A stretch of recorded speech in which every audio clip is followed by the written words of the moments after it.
Hello everyone, అందరూ ఎలా ఉన్నారు? బాగున్నారా? సండే వచ్చేసిందండి. మీరేం స్పెషల్స్ చేసుకున్నారు? ఈరోజు నేను మీ ముందుకి మంచి రెసిపీ తోటి వచ్చానండి. అదేనండి, వెజిటేబుల్ బిర్యానీ చేయబోతున్నాను. ఒక్కొక్కరు ఒక్కొక్క విధంగా చేస్తారు. నేనైతే నా స్టైల్లో నేను చేసి చూపిస్తాను. మరి దానికి అది ఎలా చేయాలో, దానికి ఏమేమి పదార్థాలు కావాలో వచ్చేయండి చూసేద్దాం. నేనైతే పావు గ్లాస్ తోటి ఒక గ్లాసు బాస్మతి రైస్ తీసుకున్నాను.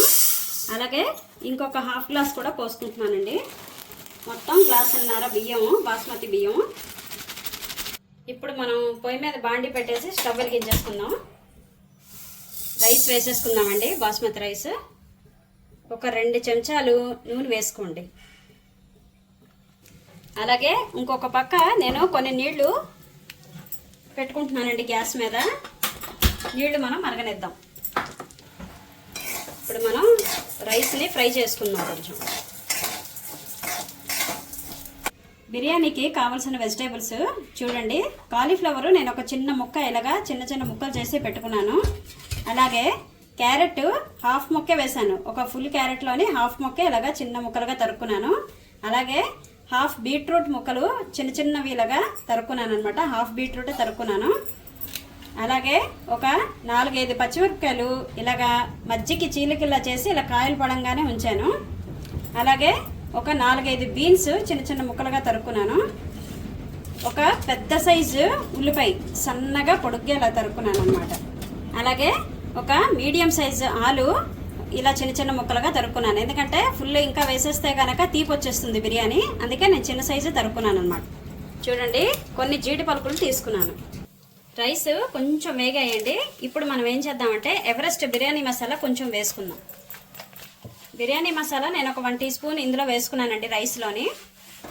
చూడండి, రైస్లోని మసాలా వేసినప్పుడు మనకి స్మెల్ తెలుస్తుంది. ఆ స్మెల్ వచ్చినప్పుడు స్టవ్ ఆఫ్ చేసేసుకుందాం మనం. బిర్యానీ మసాలా రైస్ చక్కగా వేగిపోయిందండి. ఇప్పుడు మనం స్టవ్ ఆఫ్ చేసేసుకుందాం. ఇప్పుడు మనం ఒక బౌల్లోని ఒక బౌల్ తీసుకుందాం.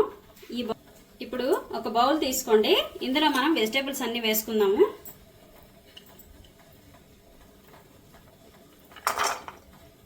క్యారెట్, బీట్రూట్, కాలీఫ్లవరు, బంగాళదుంపలు, బీన్స్,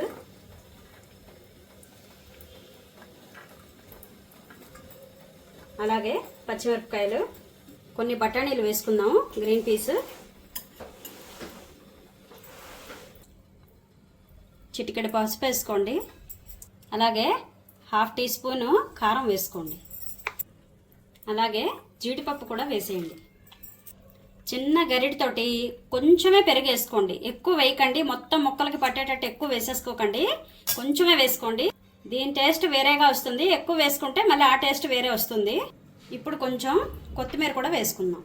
చాలామంది పుదీనా కూడా వేస్తారండి, కానీ నేను పుదీనా వేయట్లేదు. మాకు ఎవరికి నచ్చదని నేను పుదీనా వేయట్లేదు. మీకు ఇష్టమైతే కనుక మీరు పుదీనా కూడా వేసుకోవచ్చు. ఇప్పుడు మనం ఇవన్నీ కూడా చక్కగా కలిపేసుకుందాం.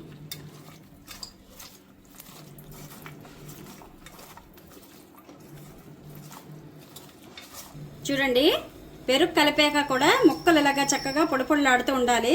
ముద్దలా కలిపేసుకోకుండా ఇలాగే కలుపుకోండి, చాలా బాగుంటుంది. ఇంకొక విషయం ఏంటంటే ఇది కలుపుకునేటప్పుడే చాలామంది అల్లం వెల్లుల్లి పేస్ట్ కూడా వేసుకుంటారు, కానీ నేను ఇందులో వేయట్లేదండి. అది ఎప్పుడు వేయాలో నేను మీకు చూపిస్తాను. ఇప్పుడు మనం పొయ్యి మీద ఒక హండీ పెట్టేసుకొని స్టవ్ వెలిగించేసుకుందామండి. చూడండి, వాటర్ కూడా మరిగిపోయాయి. ఇప్పుడు నేను బంద్ చేసేస్తున్నాను. ఇది 4-5 చెంచాలు ఆయిల్ వేసుకోండి. ఆయిల్ అయితే హీట్ ఎక్కిందండి. ఇప్పుడు మనం ఉల్లిపాయలు వేసేసుకున్నాం.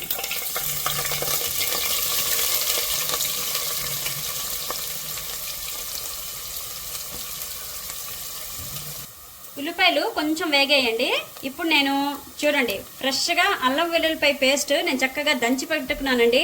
ఫ్రెష్గా వేయండి, టేస్ట్ చాలా బాగుంటుంది. నిలవ ఉన్నది వేయకండి. పచ్చివాసన పోయేంత వరకు చక్కగా వేయించుకుందాం. ఇందాక నేను వెజిటేబుల్స్ కలుపుకున్నప్పుడు 2 పచ్చిమిరపకాయలు వేసానండి. ఇంకో 3 పచ్చిమిరపకాయలు తీసేసాను 4-5కి. ఇప్పుడు నేను ఈ ఉల్లిపాయల్లో వేసేస్తున్నాను. పచ్చి వాసన పోయేంత వరకు చక్కగా వేయించుకున్నానండి. ఇప్పుడు మనం వెజిటేబుల్స్ అన్నీ వేసేద్దాం. చక్కగా కలుపుకోండి. వెజిటేబుల్స్ అన్నీ చక్కగా వేగనిద్దాము, ఆయిల్ తేలేంత వరకు కూడాను. పావు గంట సేపు మూత పెట్టుకుందాం. వెజిటేబుల్స్ అన్నీ చక్కగా వేగిపోయాయండి. ఇప్పుడు మనం ఇందులో బాస్మతి రైస్ వేసేసుకుందాం. రైస్ వేసేసుకున్నాం కదండి. ఇప్పుడు చక్కగా శుభ్రంగా కలుపుకోండి అన్నీ కలిసేటట్టు.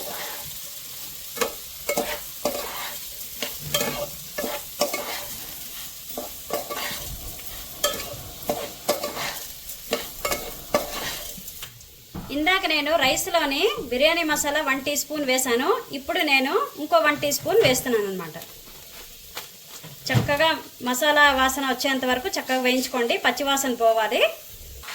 మసాలా ఇప్పుడు ఎందుకు వేసానంటే వెజిటేబుల్స్కి కూడా చక్కగా పట్టి వేగి చాలా బాగుంటుంది.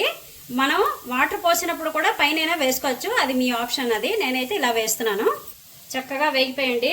నేను ఏదైతే హాట్ వాటర్ బాయిల్ చేసుకున్నానో ఇప్పుడు మనం వాటర్ వేసేసుకున్నాం. ఏ గ్లాస్తో అయితే మనం బియ్యం కొలుచుకున్నామో అదే గ్లాస్ తోటి 3 గ్లాసుల నీళ్లు వేసుకున్నాం. గ్లాసున్నర బియ్యంకి 3 గ్లాసుల నీళ్లు.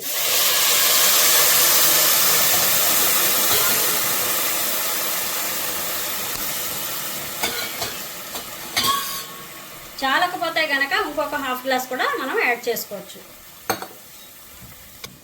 3 గ్లాసుల నీళ్లు వేసానండి. నాకైతే సరిపోతుందని అనిపిస్తుంది. ఉడికిన తర్వాత ఇంకా కాస్త బిరుసుగా అనిపిస్తే కనుక హాట్ వాటర్ పక్కన పెట్టుకోండి, పడేయద్దు. ఇంకొక హాఫ్ గ్లాస్ చెప్పాను కదా, హాఫ్ గ్లాస్ కంటే కొంచెం తక్కువ వేసుకోండి. రుచికి సరిపడా ఉప్పు. ఇప్పుడు మనం పైన కాస్త కొత్తిమీర వేసుకుందాం. 20 నిమిషాల సేపు మూత పెట్టి వదిలేయండి. మూత పెట్టే ముందు ఒక 2 బిర్యానీ ఆకులు ఇలా తుంపి వేసేసుకోండి.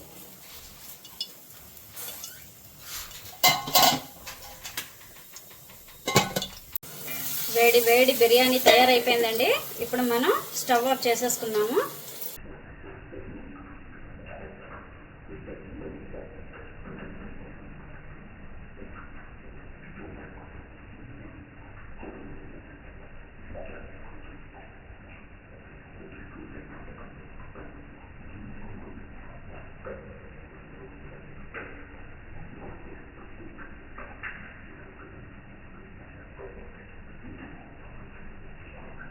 గుమగుమలాడే వెజిటేబుల్ బిర్యానీ తయారైపోయిందండి. మరి చూసారు కదా ఎలా చేశాను అని.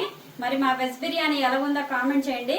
వీడియో కనుక మీకు నచ్చినట్లయితే నా ఛానల్కి లైక్ చేయండి, షేర్ చేయండి, సబ్స్క్రైబ్ చేసుకోండి, ఛానల్ని ఫాలో అవ్వండి.